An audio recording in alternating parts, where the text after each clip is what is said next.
Alright guys, so we are busy with this exercise. We are going to do this exercise today. And I'm reading from the instructions. Perform the following tasks. Instruction number 1. Use help to learn about the following. Um, Remove bullets, grow font, shrink font, art page borders, decorative underlines, picture bullets, picture border shading, and all those things. So if you need help in anything, you can just always press F1, and when you press F1 on your computer, the help box will open. I'm not sure if you can see it on your screen, but when you watch the video, you will see it on my screen. So then in the search box, you will just enter, let's just enter the first one, remove bullets. So you may not see it. I'm not sure if the help screen shows when I'm sharing, but don't worry, because when you watch the video on YouTube, you will see that it does work. So you can just enter what it is that you are searching for in the search box and press search, and it is really taking a long time to search, but here we go. Change bullet indents, 10 automatic bullets, la la la la. Okay, so if ever there is anything that you do not know, you can just simply press F1 on your keyboard and it will open help. Okay, but I'm not going to do all of these things, so I'm just going to show you how to do it. Okay, so second one says remove the bullet from the last line of the flyer. So we are going to the last line, and whenever you want to remove a bullet, you will just click next to the bullet and you will press backspace. When you press backspace, it will remove the bullet. Okay, step 3. Select the text August 30. Yeah, so this is the text August 30. And use the increase font size button. Now, I don't think we've done this yet, but let me show you where to find it. Here you can see increase font size, and right next to it you can get decrease font size. So if you want to make font bigger, you click on this one and it will make it bigger and bigger and bigger. And you will notice that it actually changes the font size 2 points every time. Okay, so they want us to make it bigger. So they did not say how much bigger. Okay, I wonder how big was it? Probably 22. Let me just admit if anyone else admit. There we go. Okay, so it was 22, but we have to now make it bigger. So when you get the instruction that says increase font size, it doesn't say how many times you should increase it, but I recommend you increase it a little bit more than just one click. Otherwise, I won't be able to tell. Oh, well, of course, if I click on it, I will know that it was 22, but now it is something else. So when I click on increase font size, it's bigger now and it's bigger. Okay, so let's say I click on it twice. So I've increased it from 22 to 26. Okay, if you get an instruction that says decrease font size, you will just go to the button next to that and you will click that once or twice, and that will decrease the font size. Okay, so that is something that I don't think we've shared yet. Okay, so now on step 4, it says add an art page border to the flyer. If the border is not in color, add color. Okay, so to add a page border, you just click on design, and then on the right hand side you will see page borders, and here you will see all the different page borders that you can add.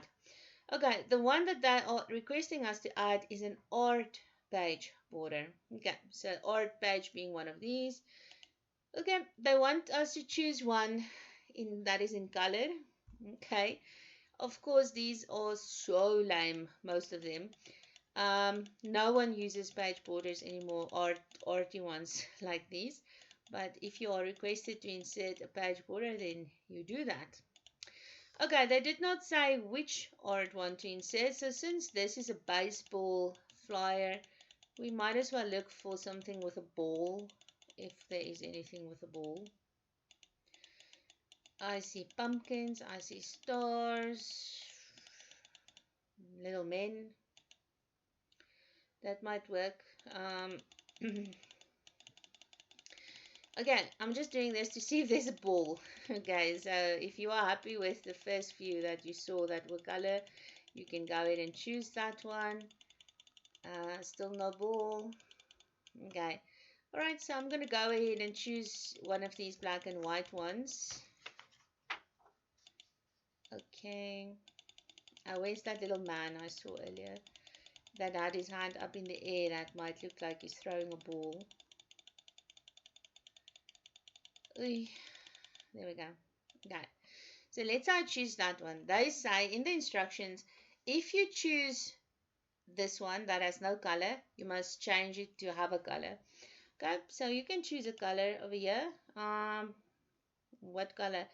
The picture has some orange and things in there. So what if we choose yellow? Okay, it may not look right, but anyway, we are just changing the color. So once again, it did not say to which color you should change it, but it just said change the color if you're choosing a black and white one. But if you are choosing a decorative border or an art border that is already a color border, then of course you don't worry. Okay, so we have done that one, and we have inserted this little arty border, and we have changed the color. Okay. Instruction number 5 says change the solid underline below the word travel. Okay, so this is the underline or the word travel, and as you can see, travel has a regular one line underline. It sounds strange to say it like that. To a decorative underline. Okay. Now, if you go here to the home button and you click on underline, you will notice that there are quite a few different underlines that you can choose. For example, this is just a regular one, but then you get a double underline, you get a thick one, dotted, dashed, and so on and so on. And of course, there are more. Okay, but I'm not going to select more now, but there are more. But they are not saying which one we are supposed to choose. They are just saying we should choose a different one. So I'm going to go for this cursive one, or wave. They call it a wave. But more than that, they are saying you should also change the color of it. So once again, I'm going to click on this little list arrow below underline, and I'm going to use a color. I'm going to go for the same color that I used in my border, just because it would look a little bit better, I guess, if something else matches that color. Okay, so you have inserted a decorative underline by going to the underline and then of course the list arrow, and then we are changing the color by going to changing colors.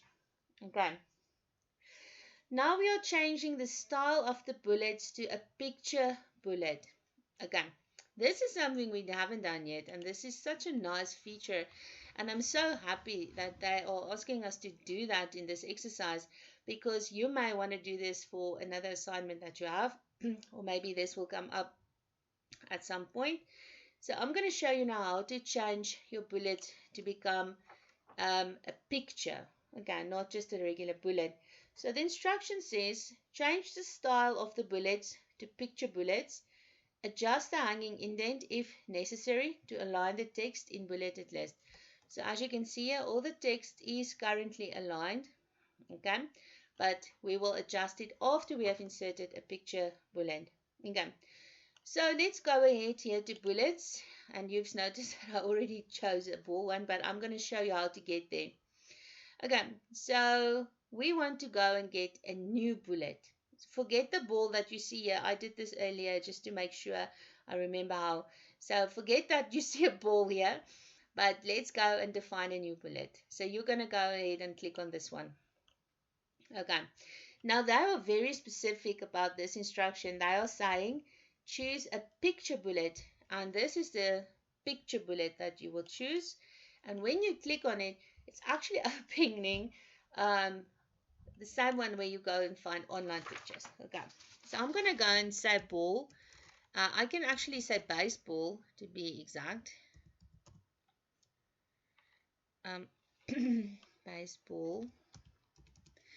And let's just search. So I'm looking for a baseball. Okay, Now remember, you can actually go ahead and look for specific clip art images because these are photos.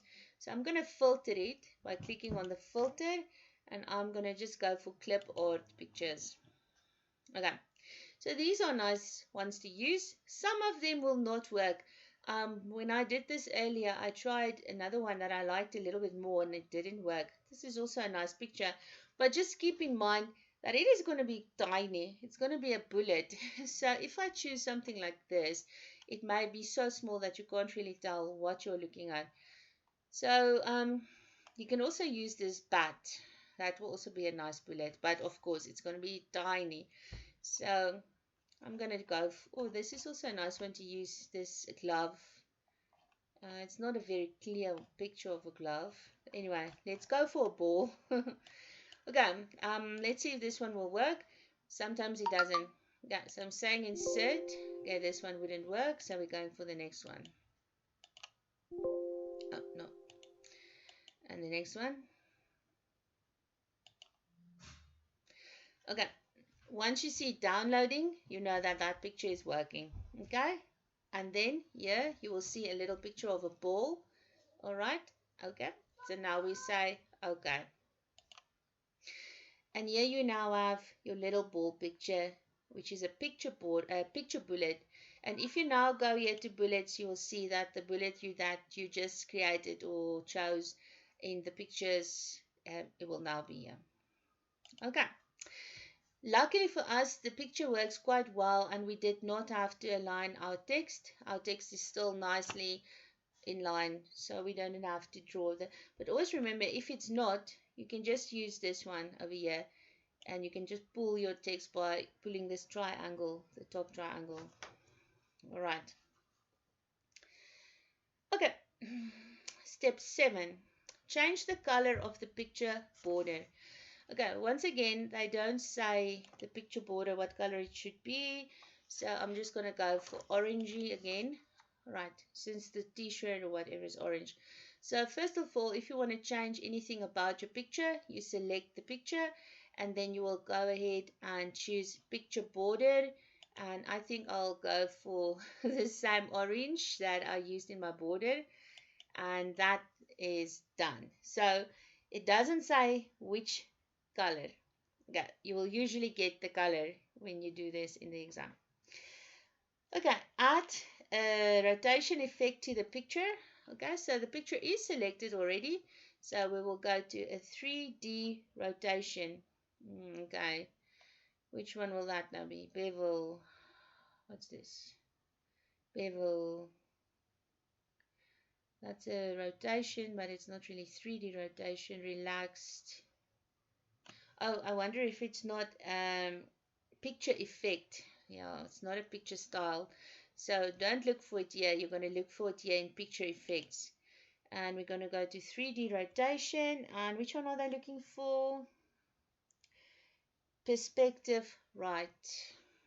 Okay. Isometric. Okay, here's perspective. Left. Right. Okay. So if you don't know which one to look for, just hold your mouse on it and you will find it. Okay. Okay, so that's done. We applied the picture style effect, not a style effect. Okay, step 8 says change the color saturation and color tone of the picture. Okay, once again, make sure your picture is selected and then here you will see color saturation at the top and color tone below that one. It does not say which one to choose. So once again, just choose one that is clearly different. Okay, because if I'm marking, I need to see that it looks different than the original. So some of them are not like this one, not that much. Okay, so choose one that is clearly different. So first I'm changing the saturation to 300 and they say I should also change the tone. So now I'm changing the tone to something else. If I specify which one to choose, of course, choose the one I specify. Okay, if instructed by your instructor, Change the name of the field high crop to your last name. Okay, you will see it says add high crop. No, I'm not instructing you to do that, so don't worry. Okay, so then you will save this as a flyer, and in this assignment you added an artistic page border, and you also did a lot of other things. Okay, just quickly saying again, first of all, we increased the font by clicking on increase font size or decrease font size. Secondly, we added an artistic border. We changed the color of the artistic border. We also added a picture bullet, which we went and chose. We also added a decorative underline. We changed the saturation, we changed the tone, and I think that is it. So this is a very nice exercise because you were given the actual document. You did not have to create it yourself. You just had to change it and edit it to be a certain way. In the exam, this is very likely something that you will get, not in the test, because in the test you have 1 hour to do a word question and 1 hour to do a PowerPoint question. So it's plenty of time to type something out as well. But in the exam, if I would like to give you 2 word questions, I would most certainly give you one that is already done and you just have to change it. Right. Okay, so I'm just going to stop my recording and then I'll give you a chance to ask some questions.